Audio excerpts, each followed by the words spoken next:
আজকে আমরা কোড ফোর্সের D4A প্রবলেম সলভ করব 67th ইন্টিজার প্রবলেম।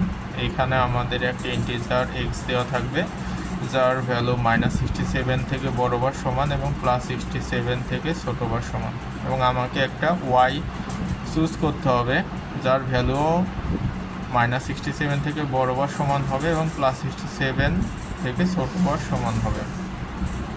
আমাকে এমনভাবে ওয়াই চুজ করতে হবে যেন minimum of X comma Y is maximum, মানে এক্স এবং ওয়াইয়ের মধ্যে যেটা মিনিমাম ভ্যালু হবে সেটা ম্যাক্সিমাম হতে হবে। তাহলে আমার যদি এমন হয় যে এক্স এবং ওয়াই এর মধ্যে মিনিমামটা যদি ম্যাক্সিমাম হইতে হয় তাহলে ওয়াইয়ের ভ্যালু সবসময় এক্সের সমান বা বড় হইতে হবে।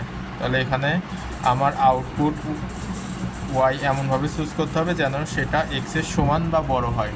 যদি এক্স সমান 1 হয় তাহলে আমাকে ওয়াই সমান 1 হইতে পারে বা 2 হইতে পারে, মানে 1 অথবা 1 থেকে বড় যে কোনো সংখ্যায় হবে এখানে অ্যান্সার।